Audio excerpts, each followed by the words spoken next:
जी news portal देख रहे सभी दर्शकों को मेरा बहुत बहुत नमस्कार। आज है 25 दिसंबर और बार है शुक्रवार। बड़ा दिन है, क्रिसमस डे है। तो सबसे पहले तो मैं आप सभी को क्रिसमस डे की हार्दिक शुभकामनाएं और बधाइयां देता हूं। आज बहुत कुछ है साहब, आज का दिन बड़ा महत्वपूर्ण है। अटल बिहारी वाजपेयी जी की जयंती भी है और भरतपुर के जाट राजा सूरजमल का बलिदान दिवस भी है। और तीन ऐसे लोग, ऐसी महान आत्माएं जिनको हिंदुस्तान की संस्कृति में सबसे ज़्यादा महत्व दिया जाता है। चाहे किसी की भी आप बात कर लें, अटल जी की बात करें तो बहुत कुछ है साहब उनकी यादों में।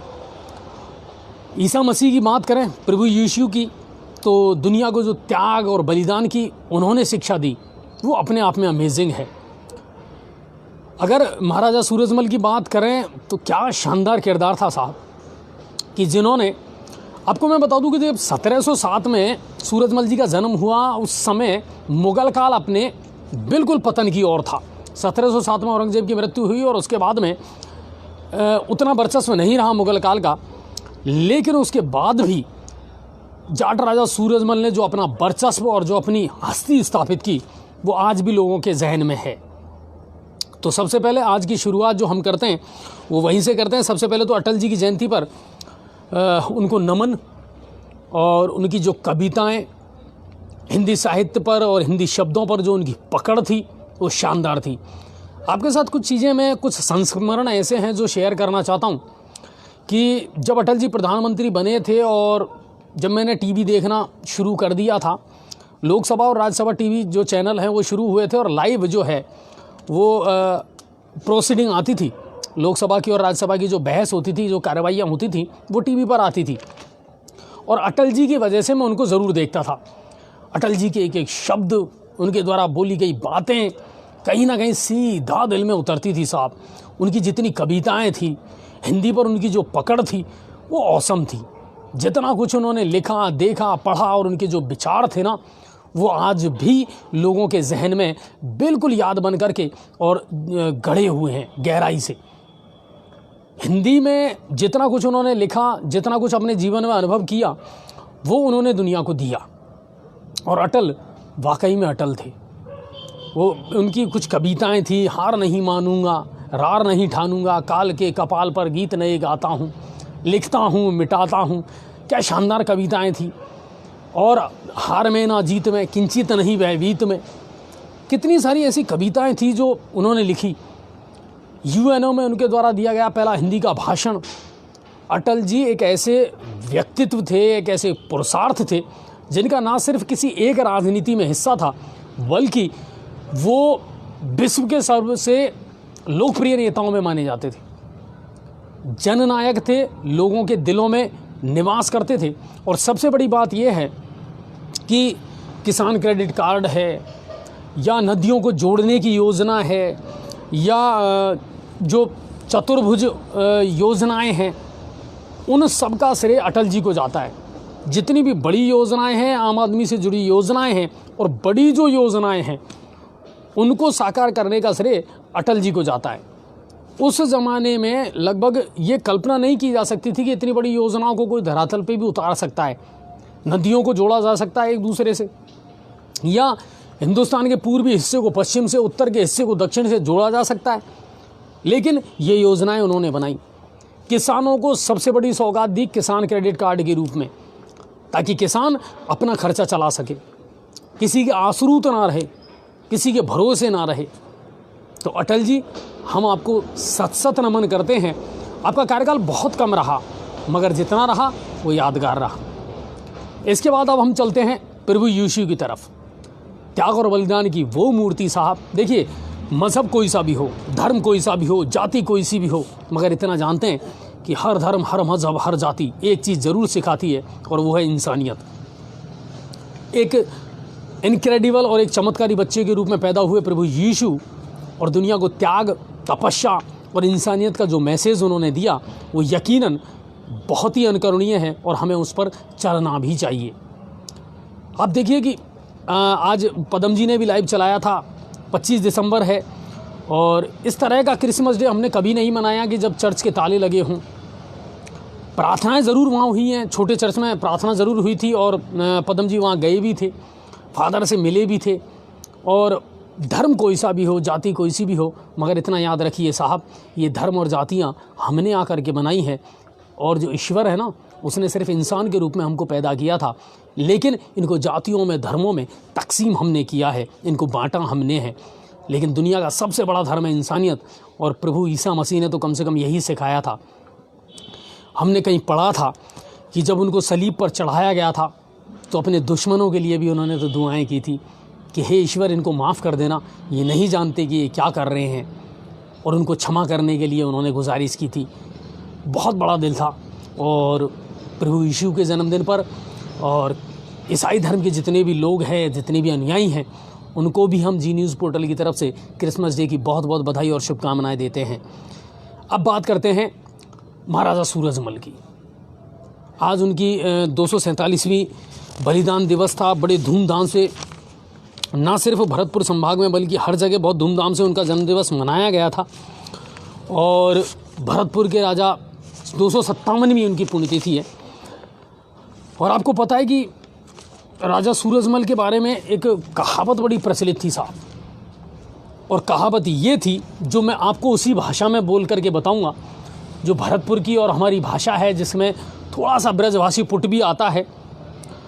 तोप चले बंदूक चले, जाके राइफल चले इशारे थे। बड़ी ज़ोरदार ये पंक्तियां हैं साहब, जो बड़ी कही जाती थी राजा सूरजमल के बारे में। तोप चले बंदूक चले, जाके राइफल चले इशारे थे, अब के जान बचाए ले अल्लाह, यह जाट भरतपुर वाले थे। और ये ऐसी पंक्तियां थी साहब कि जब इतने सारे, शायद 80 या 89 युद्ध उन्होंने अपने जीवन में लड़े और कभी हारे नहीं हो। लोहागढ़ का दुर्ग है, मिट्टियों का बना हुआ था, लेकिन कोई तोप आज तक उसको भेद नहीं पाई, क्योंकि जज्बा था उनमें, और अपनी सरजमी के लिए, अपनी धरती के लिए, अपने मादरे वतन के लिए कुछ करने का इरादा था। तो इन तीनों ही महान विभूतियों को हमारा सशक्त नमन, इनको आभार, अभिनंदन। और सबसे अच्छी बात कि हम जैसे हमारे हिंदुस्तान की सरजमी पर ये लोग पैदा हुए, और जो संदेश इन्होंने दिया वो हम हिंदुस्तानियों को दिया, हम भारतवासियों को दिया। हम दिल से इनके शुक्रगुजार हैं। और समय की बलिहारी है साहब, ऐसे लोग आते रहेंगे और जाते रहेंगे, मगर दिलों पर हमेशा राज करते रहेंगे। चलिए अब चलते हैं अगली खबरों की तरफ। क्या कुछ हुआ भरतपुर संभाग में, राज्य स्तर की कौन सी बड़ी खबरें हैं, क्या कुछ आप जानना चाहते हैं? तो निजी स्कूलों से अगर हम बात करें राज्य स्तर की बड़ी खबरों की तरफ, तो आज देखिए भारतीय जनता पार्टी ने अटल बिहारी वाजपेयी का जो जन्मदिवस है उसको मनाया। सरकार ने किया है, क्या कुछ करने वाले हैं, लेकिन उनकी जुबान पर सिर्फ एक ही चीज़ रही, और वो है केंद्र के द्वारा बनाए गए 3 कृषि कानून। 12 बजे प्रधानमंत्री नरेंद्र मोदी ने भी 6 राज्यों के जो किसान थे उनसे वीडियो कॉन्फ्रेंसिंग के जरिए वार्तालाप की। क्या कृषि कानून हैं, क्या उनमें सुधार हो सकते हैं, क्या कुछ दिया। इसके अलावा किसानों को जो किसान सम्मान निधि योजना है उसका पैसा भी ट्रांसफ़र आज किया गया। 9 करोड़ किसानों को 18,000 करोड़ रुपए का उन्होंने दिया किसान सम्मान निधि योजना।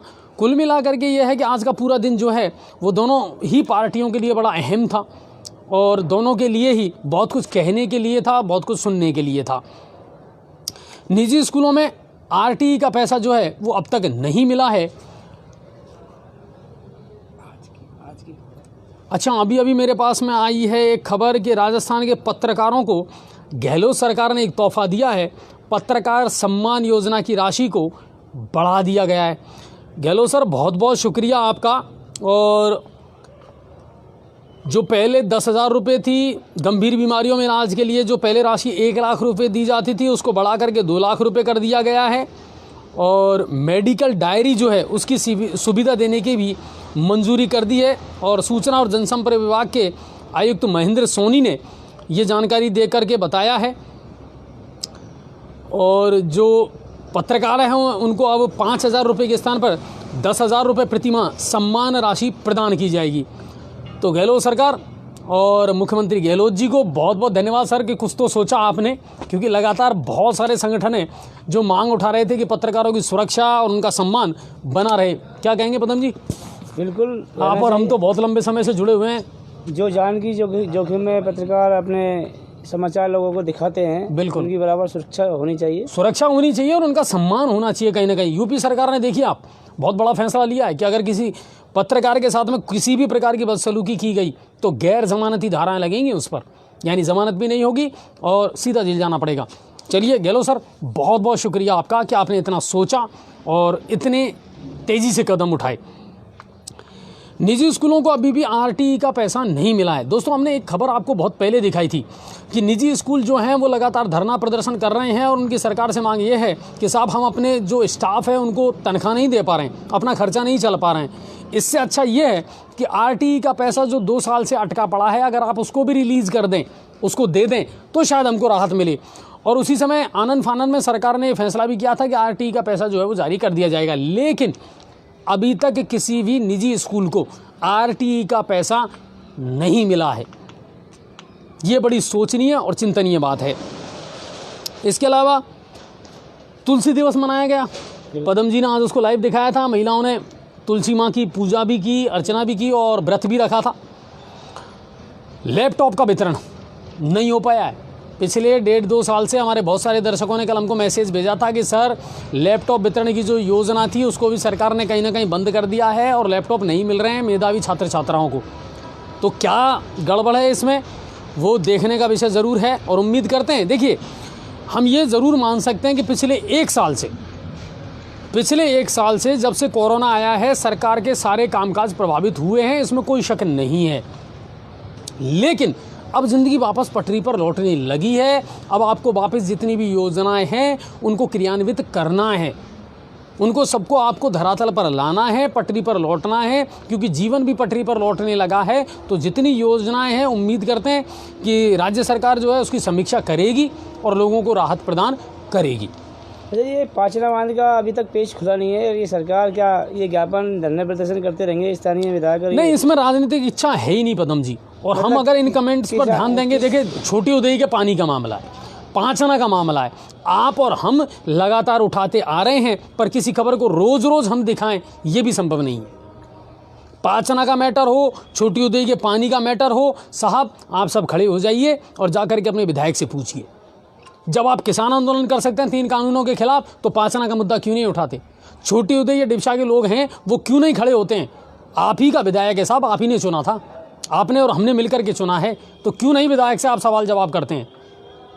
तो आपको भी खड़ा होना पड़ेगा, आपको भी जागरूक होना पड़ेगा और आपको सवाल जवाब करने पड़ेंगे, ये आपका अधिकार है। जब तक जनता जागरूक नहीं होगी, बिल्कुल, जब तक न तो मऊ का अंडरपास बनेगा और न ही ये ना पाचना खुलने वाला, ना छोटी उदय का पानी, लोकल ट्रेन चलेगी। बिल्कुल, आम पब्लिक को भी जागरूक होना पड़ेगा जिससे लोकल ट्रेन चल सके।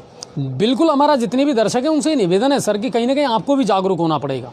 आप हर चीज़ को मीडिया के भरोसे नहीं डाल सकते हैं कि मैं तो आराम से रजाई में सो रहा हूँ और मीडिया को मैंने सूचना दे दी। ऐसा भी नहीं हो सकता ना साहब। हमारे भी कुछ प्रोटोकॉल हैं, हमारे भी कुछ नियम हैं कि हम किस खबर को कब उठाएं, तो वो बात है। चलिए अब चलते हैं भरतपुर की तरफ। भरतपुर से क्या कुछ बड़ी खबरें हैं। तो आज भरतपुर में ज़्यादातर जो दिन निकला है वो राजा सूरजमल की जो बलिदान दिवस है उसको मनाने में ही गुजरा है। लेकिन फिर भी सबसे पहले मैं आपको क्राइम की खबर बता देता हूँ। तो आपसी रंजिश में एक युवक को आज गोली मार दी गई। दरअसल नमाज पढ़ करके निकला था ये युवक और नाम था अतर खां। और ये जो मामला है ये जोरहारा थाने के पुनहारा रोड की एक घटना है। और जोरहारा निवासी अतर खां पुत्र जलेब खां मेव नमाज पढ़ करके जैसे ही बाहर निकला उसको बदमाशों ने घेर लिया और गोलियों से छलनी कर दिया। मौके पर ही युवक की मौत हो गई। परिजन उसको अस्पताल लेकर के गए जहां डॉक्टरों ने उसे मृत घोषित कर दिया। ये पुरानी रंजिश का एक मामला था। मालूम करने पर चला कि ये पुरानी रंजिश का एक मामला था और थानाधिकारी जो हैं जोरहारा थाने के राम नरेश मीणा ने इस मामले में पूरी जानकारी दी। भुसावर की तरफ चलते हैं। तो भुसावर NH-21 जयपुर भरतपुर खेड़ली मोड़ पर आज जाट समाज ने महापड़ाव डाल दिया है। लगातार 2 दिन से हम आपको ये खबरें दिखा रहे थे कि जाट समाज के बीच में और राजस्थान सरकार के बीच में वार्तालाप चल रही है। 3 प्रमुख मांगें थी, 2 मांगों पर सहमति बन गई, लेकिन पेच फंसता हुआ नजर आया और जाट समाज ने सीधी सीधी चेतावनी दी कि रोड जाम किया जाएगा और आने वाले समय में हो सकता है कि ट्रेनों को भी रोका जाए गुर्जर समाज की तरह। आज उन्होंने महापड़ाव डाल दिया है। शाम को भरतपुर की जो सांसद है रंजीता कोली और करौली धौलपुर के सांसद हैं मनोज राजौरिया जी, वो भी महापड़ाव में पहुंचे। महाराजा सूरजमल के बलिदान दिवस पर हवन भी वहां पर किया गया और सुरक्षा के मद्देनज़र रखते हुए पुलिस बल तैनात किया गया है। पुलिस और प्रशासनिक अधिकारी वहां पर मौजूद हैं, सारी गतिविधियों पर नज़र रख रहे हैं। लेकिन कुल मिलाकर के ये है कि जाट समाज अब आर पार की लड़ाई लड़ने के मूड में है। ये भरतपुर से खबर है। पीलोदा गांव में घर घर नल पहुंचाने वाली योजना का काम बहुत तेज़ी से चल रहा है। गांव में पाइपलाइन डाली जा रही है। ऋषिकेश जी, एक बात मैं आपको बता दूं, पीलोदा गांव में ये जो हो रहा है ना, इसके साथ साथ एक दूसरी घटना और है जो हमने अपनी खबर में डाली थी कि लोग पीने के पानी का उपयोग सिंचाई के लिए भी कर रहे हैं, वो भी अवैध रूप से। हमारे पास इसके सबूत हैं, हमारे पास इसके वीडियो हैं और हमने वो खबर भी डाली थी। बिल्कुल पीलोदा को उस संबल योजना में शामिल कर लिया गया है, डाले जा रहे हैं पाइपलाइन, बहुत अच्छी बात है। लेकिन अगर उस पानी का दुरुपयोग होगा तो उस पर भी कार्रवाई होगी। वो सिर्फ आपको पीने के लिए है, सिंचाई के लिए नहीं है साहब। मेरे पास इसके सबूत हैं, हमने खबर भी डाली थी। कुछ लोग चोरी छुपे उस पानी का दुरुपयोग कर रहे हैं। चलिए आगे चलते हैं अगली खबर की तरफ। और महाराजा सूरजमल का बलिदान दिवस को आज जगह जगह धूमधाम से मनाया गया और पूर्व डिप्टी सीएम सचिन पायलट, हरियाणा के पूर्व मुख्यमंत्री भूपेंद्र सिंह हुड्डा सहित कई कांग्रेसी नेता, मुरारीलाल मीणा जी भी उसमें मौजूद थे। वो आज वहाँ पहुँचे भरतपुर में और इन कार्यक्रमों में इन नेताओं ने शिरकत की। और कुल मिलाकर के ये है कि जाट राजा सूरजमल को आज याद किया गया और उनको श्रद्धा सुमन अर्पित किए गए। अब चलते हैं धौलपुर की तरफ। धौलपुर से क्या कुछ खबरें हैं तो धौलपुर के बसेड़ी पुलिस पर अतिक्रमण हटाने को लेकर के पथराव का जो मामला हुआ था उसमें आज 5 लोगों की गिरफ्तारी हुई है और लेवड़ा चौकी पुलिस पर यह पथराव किया गया था। और बसेड़ी के कुनट्टा गांव का ये मामला है, जब पुलिस वहां अतिक्रमण हटाने गई थी तो लोगों ने छतों पर चढ़ करके और फिर पुलिस पर पथराव किया था। इस मामले को लेकर के पुलिस ने आज 5 लोगों को गिरफ्तार किया है। अब चलते हैं करौली की तरफ। करौली से क्या कुछ खबरें हैं तो सबसे पहली खबर है हिंडौन सिटी से। हिंडौन विधायक भरोसीलाल जाटव और उनके पुत्र और सभापति ब्रिजेश जाटव ने मुख्यमंत्री गहलोत से मुलाकात की। आपको याद होगा, हमने भी बताया था कि कांग्रेस का सभापति बना है हिंडौन में नगर परिषद में और भरोसीलाल जी जाटव के वो पुत्र हैं ब्रिजेश जी जाटव, वो अब सभापति बने हैं। कल दोनों पिता पुत्र ने मुख्यमंत्री गहलोत से बात की और शहर के विकास के लिए विशेष पैकेज की मांग की है कि साहब हिंडौन का अगर विकास करना है तो कुछ अलग से एक्स्ट्रा पैसा दिया जाए। हालांकि मुख्यमंत्री गहलोत ने उनको आश्वासन दिया है कि शहर के विकास के लिए विशेष पैकेज जो है वो दिया जाएगा। जोशी जी, गंगापुर का मुख्य कब्रिस्तान पर गंदगी बहुत हो रही है, बार बार आप गुजारिश करते हैं पदम जी नहर रोड पर। शाहिल जी, मैं आपको बता दूं सर कि गंदगी है, नालियों का मामला है, नाले भरे पड़े हैं, इनको कुछ दिन और इंतज़ार कर लीजिए साहब। सभापति अभी बैठने वाले हैं, मैं आपको बता देता हूं, कल सभापति और उपसभापति गंगापुर के जो हैं वो 12 बजे कार्यभार जो है वो ग्रहण कर लेंगे और कार्यभार ग्रहण करने के बाद में फिर जितने भी पार्षद चुने गए हैं उनकी मीटिंग होगी, उनकी बैठक होगी और उसके बाद में कार्य योजना शुरू हो जाएगी। वैसे मैं आपको बता दूं कि नगर परिषद गंगापुर सिटी भी अब अपने नवनिर्वाचित पार्षदों का और सभापति और उपसभापति का स्वागत करने के लिए पूरी तरीके से सज चुकी है। मैं 2-3 दिन पहले जब वहाँ गया था तो रंगाई और पुताई का काम शुरू हो गया था, सजाया जा रहा है नगर परिषद को ताकि नए सभापति का इस्तकबाल किया जा सके। लेकिन बैठक होगी, बैठक होने के बाद में फिर प्रोसीजर होगा, प्रस्ताव लिए जाएंगे और फिर कहीं ना कहीं सभापति जो शिवरत्न अग्रवाल जी हैं वो भी बैठक लेंगे, कौन कौन सी मीटिंग लेंगे, कौन कौन से विभाग हैं जिनको वो बुलाएंगे, सफाई का ठेका किसके पास है, लाइट का ठेका किसके पास है। तो कम से कम इतना ज़रूर आप टाइम दें कि ये सारी चीज़ें जो हैं वो यथावत शुरू हो सकें, क्योंकि आप जानते हैं कि कोई जादू की छड़ी तो है नहीं कि साहब शिवरत्न जी अब सभापति बन गए और कल से ही गंगापुर की दशा बदल जाएगी। ऐसा नहीं होगा, थोड़ा सा वक्त ज़रूर लगेगा इन टीमों में, इन कामों में, लेकिन इतना ज़रूर कह सकता हूं कि बहुत जल्दी हालात सुधरेंगे गंगापुर शहर के। नांदोती में आज पूर्व प्रधानमंत्री अटल जी का जन्मदिन धूमधाम से मनाया गया और इस अवसर पर सांसद मनोज राजौरिया भी वहां पहुंचे। नांदोती का उन्होंने दौरा भी किया और अटल जी की महत्वपूर्ण योजनाओं की जानकारी भी उन्होंने आमजन को दी, लोगों से मिले, उनकी जन सुनवाई भी की। मनोज जी आज नांदोती में रहे और उसके बाद फिर वो भरतपुर निकल गए। तो ये करौली से खबरें थी। अब चलते हैं सवाई माधोपुर की तरफ और सवाई माधोपुर से सबसे पहली की जो खबर आई है, खंडार के उपखंड दौलतपुरा के जीएसएस पर आज एक कार्मिक को 11,000 केवी का करंट लग गया।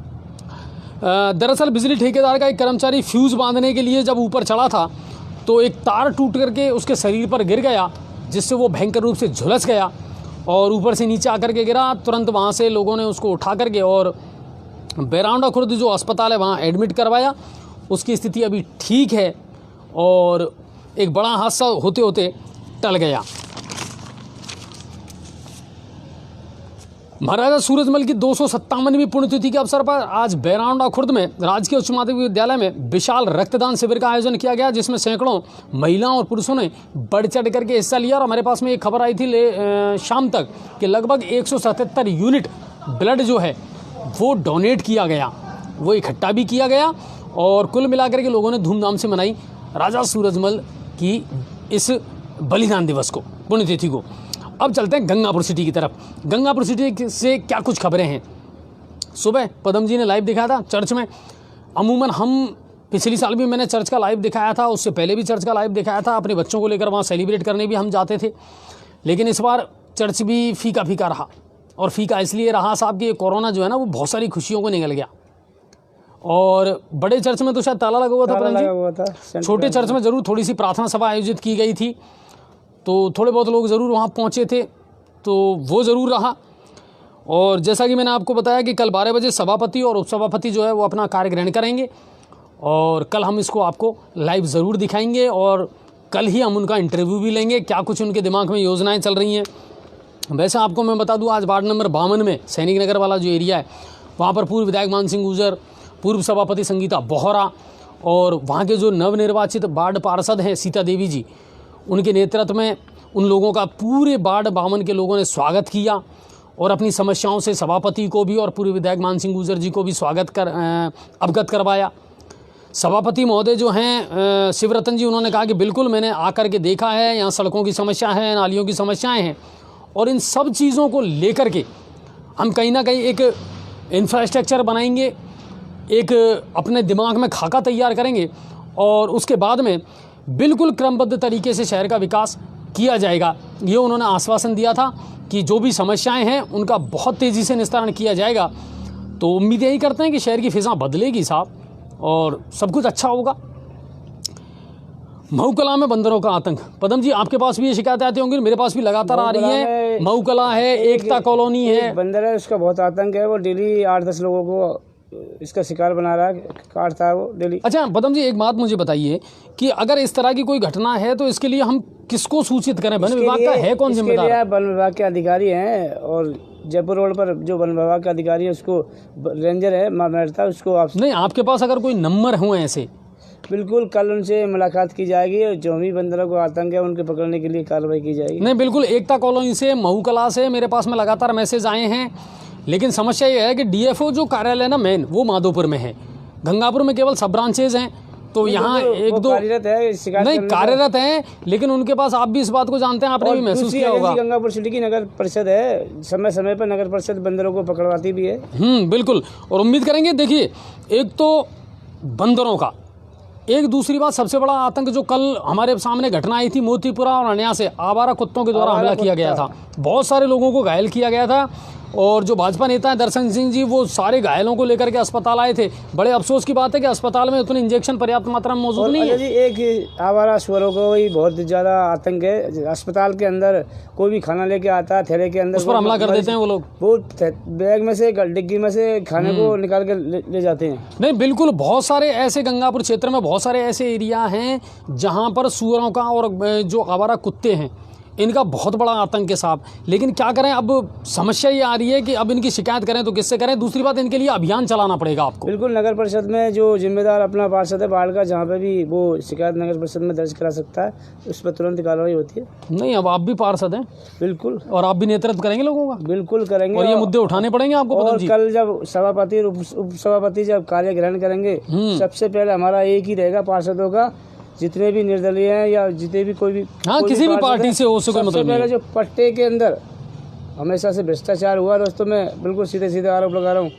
पट्टे के अंदर बिल्कुल बिना पैसे के किसी का पट्टा पर नहीं बनाया गया। सबसे पहले टारगेट हमारा पट्टा होगा। जितने भी गंगापुर सिटी में लोगों के पट्टे की जो फाइल दबा के बैठे हुए हैं, लोग पट्टे की फाइल निकाल कर पट्टे बनाए जाएंगे और समय पर दिए जाएंगे, बिना बिना रिश्वत के दिए जाएंगे।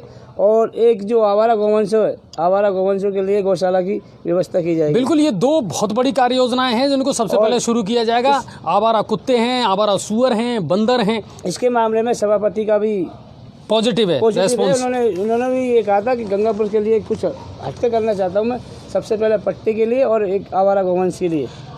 चलिए बढ़ते हैं अगली खबर की तरफ। और राजकीय अस्पताल में वाहन पार्किंग का ठेका अभी तक नहीं हुआ है। लगभग 3 से 4 महीने हो गए इस बात को। अजय जी, और वाहनों की चोरी हो रही है वहां से, मोटरसाइकिलों की। आधा दर्जन से ज्यादा वाहन चोरी हो चुके हैं, जिसमें कर्मचारियों के भी वाहन चोरी हो चुके हैं। नहीं, लेकिन आपने पहले भी तो बात की थी पीएमओ साहब से, उन्होंने कहा था कि बहुत जल्दी ठेका करवा देंगे इसका। उन्होंने ये कहा था कि अभी ये कोरोना पॉजिटिव का मामला चल रहा है, इसके बाद में करा दिया जाएगा ठेका। तो कुल मिलाकर के यह है कि राजकीय अस्पताल में वाहन पार्किंग का ठेका जल्द से जल्द शुरू हो जाए तो लोगों को थोड़ी सी राहत मिले। आज आश्रय स्थल से भी एक लाइव दिखाया था पदम जी ने। तो पदम जी, क्या मामला है, कितने तो आश्रय स्थल हैं और किन लोगों को वहाँ भेजा जा सकता है? गंगापुर सिटी के अंदर जितने भी निराश्रित लोग हैं या कोई राहगीर है, कोई वृद्ध है, मेरा गंगापुर सिटी की आम जनता से निवेदन है, या 60 वार्डों के 60 पार्षदों से निवेदन है, आपको कहीं भी कोई निराश्रित व्यक्ति रोड पर सोता हुआ दिखाई दे सर्दी के अंदर, तो आप एक तो बजरिया में आश्रय स्थल बना हुआ है और एक कोड़ी पाड़े में आश्रय स्थल बना हुआ है दोस्तों। वहाँ पे बेड, रजाई व्यवस्था, खाने पीने की व्यवस्था की गई है, वहाँ का उनको लाभ मिल सकता है। नहीं, बिल्कुल, और इनका ज़रूर लाभ लें। और आपको अगर लग रहा है कि हाँ ये ज़रूरतमंद है और इसको ज़रूरत है, तो उसे बिल्कुल बेझिझक आप वहाँ पर पहुँचाएँ। SOS की टीम, कल हमने आपको एक टीम बनाने के लिए कहा था कि आप अपने कॉन्टैक्ट नंबर, अपना लोकेशन हमें भेजिए ताकि हम एक आपातकालीन टीम बना सकें। पदम जी, आज उस टीम में बहुत सारे लोग जुड़ चुके हैं, 56 से ज़्यादा लोग हैं जो अब तक वहाँ जुड़ चुके हैं। लेकिन पदम जी ने मुझे एक सलाह दी थी और बहुत अच्छी लगी मुझे उनकी सलाह कि एक तो हमारी टीम में हमें चाहिए स्विमर, यानी तैराक, जो तैरना अच्छा जानता हो। क्यों पदम जी? बिल्कुल, तैरना अच्छा जानता हो और सिलेंडर के मामले में जानकार रखता हो, गैस लीकेज के मामले में, और कुएं में कई बार कोई जानवर गिर जाता है, कोई आदमी गिर जाता है, तो उसमें क्या कुएं में गैस होती है, तो वो हार्मफुल भी हो सकती है, उसके लिए भी आवश्यकता है एक्सपर्ट की। तो मेरा कहने का मतलब ये है, या मेरा और पदम जी का सिर्फ एक ही उद्देश्य है, हमने जो जी न्यूज़ पोर्टल की SOS टीम बनाई है उसका एक ही उद्देश्य है दोस्तों, कि समाज के लिए अगर हम कुछ कर सकें, जो ईश्वर ने हमको दिया है, जितना हमको दिया है, अगर उससे हम किसी की हेल्प कर सकें तो ये बहुत अच्छी बात है। मैं हूँ या पदम जी हैं, हम दिन रात घूमते फिरते रहते हैं, पदम जी बहुत सारे रेस्क्यू करते हैं। तो हमें ऐसा चाहिए कि जहाँ अगर आपातकाल में किसी तैराक की ज़रूरत पड़े, किसी ऐसे व्यक्ति की ज़रूरत पड़े, तो आप वहाँ पहुँचें। लेकिन ये ध्यान रखिए दोस्तों, जो उसमें हमेशा होश की ज़रूरत होती है, आपको प्रशिक्षित होना चाहिए। दूसरी बात, आपको लगना अपने आप में कॉन्फिडेंस और एक जज्बा होना चाहिए कुछ करने के लिए, तभी आप इस काम को कर पाएंगे। कोई भी काम इम्पॉसिबल नहीं है, बस अपने बुद्धि और विवेक का इस्तेमाल ज़रूर करें। अच्छा जी, इसके लिए मैं बताना चाहूँगा, मौत जब आनी होती है तो आप 7 ताले में भी घुस जाना दोस्तों, मौत आके रहेगी, आपको 7 ताले में भी ले जाएगी। अगर मौत आपकी नहीं है तो मौत नहीं होगी। मैं आपका जीता जागता उदाहरण हूँ। आज से करीब 3 साल पहले हम 3 लोगों की कुएं के अंदर मौत होती।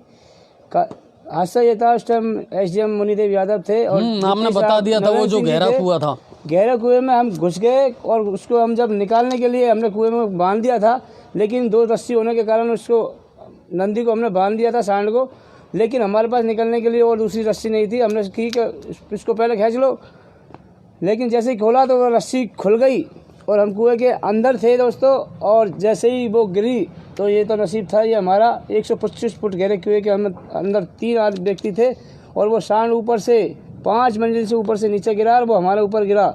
लेकिन दोस्तों, कहते हैं ना, जिसका राके साइयाँ मार सके ना कोई, वो वाली कहावत हम पे चरितार्थ हुई। वो सांड गिर गया, लेकिन हम दीवार के सहारे से चिपक गए और हमें खरोच तक नहीं आई। इसलिए हमारा निवेदन है, इंसान और इंसानियत के कार्य करते रहना चाहिए, कभी डरना नहीं चाहिए। डरना चाहिए गलत कार्यों से, चोरी से, अन्याय से। चलिए, और बहुत सारे लोगों के, देखिए हम भी बहुत टाइम बाद में आज लोगों के कमेंट्स पढ़ रहे हैं, क्योंकि पदम जी भी यहाँ नहीं थे और मैं भी नहीं ले पा रहा था। तो चलिए आज मैं थोड़ा सा आप लोगों के ले लेता हूँ। सिवाड़ा में चंबल योजना का पानी अभी तक नहीं पहुंचा, आर के योगी राज जी कह रहे हैं, इस पर थोड़ा ध्यान दीजिए। वार्ड नंबर 8 में पानी कब आएगा sir, please tell me. Bhupendra ji, मैं आपको बता दूं कि वार्ड नंबर 8 में ही नहीं, गंगापुर सिटी की जितनी कॉलोनियां हैं उनमें पानी बिल्कुल पहुंचेगा और शायद 1-1.5 महीने के अंदर अंदर पानी की टंकी का हाँ, ये क्या है कि ये काम जो चल रहा है ना, ये अलग अलग फेज में चल रहा है, चरणों में चल रहा है कि जैसे जैसे टंकियों का निर्माण होता चला जाएगा, उस लाइन की, उस जगह की जो लाइनें हैं वो चालू कर दी जाएंगी। तो बिल्कुल गंगापुर को पानी मिलेगा, बहुत जल्दी मिलेगा, ये हमें भरोसा है और हम भी उस काम पर पूरी नज़र रख रहे हैं। नई अनाज मंडी में बंदरों का आतंक हो रहा है, नगर परिषद कार्रवाई करे। बिल्कुल राकेश जी, हमने अभी इस टॉपिक को ले लिया है और उस पर कार्रवाई ज़रूर करवाएंगे हम, आप थोड़ा सा संभलने दें। छाबा गांव में डीपी मिल गई क्या? बिल्कुल शिवम जी, हमने जब मालूम करा था तो आज उनके लिए, हालांकि आज छुट्टी थी। सीताराम जी कह रहे हैं अलग अलग जगह गेहूं दे रहे हैं, 1.25 किलो गेहूं दे रहे हैं आंगनबाड़ी वाले। अच्छा, एक चीज़ और मैं आपको बता दूं दोस्तों, नवंबर तक ही केंद्र का गेहूं था, आपको पता होगा, उसके बाद में वो गेहूं बंद हो गया।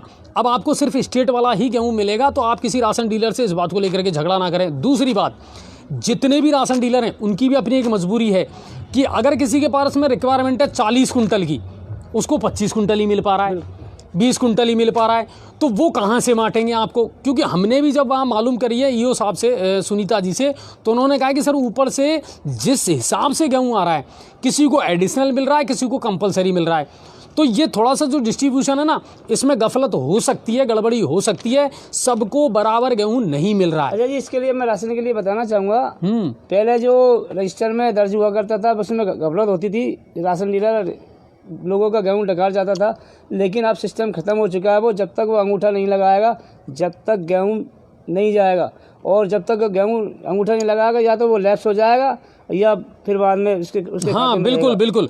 पूरण चौधरी जी, मेरे ख्याल से पूरण जी ये वहीं का मैटर है, बेरौंडा खुर्द का। इन्होंने कहा कि 191 यूनिट टोटल बेड डोनेट हुआ है आज, तो बहुत बहुत शुक्रिया और सभी को हमारी ओर से बहुत शुभकामनाएं सर। और इसके अलावा सर, मेरी समस्या का समाधान पता नहीं क्या है, और पूरे जीजीसी में सुअरों का आतंक है। बिल्कुल भूपेंद्र जी, ये तो है ही, और इसको तो हम भी उठा रहे हैं।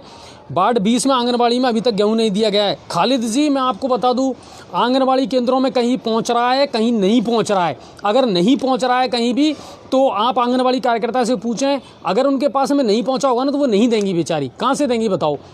तो बिल्कुल मैंने भी इस पर नज़र रखी है।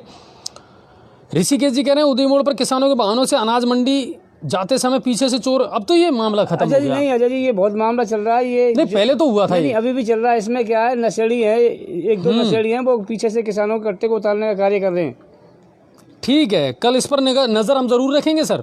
बिल्कुल, आपने अगर हमारा ध्यान दिलाया तो हम इस पर कल नज़र भी रखेंगे, और उदयपुर थाने से भी मामला जो है ना, उनको भी संज्ञान में लेकर के आएंगे, ताकि वहाँ सिविल ड्रेस में किसी पुलिस वाले की नियुक्ति हो सके।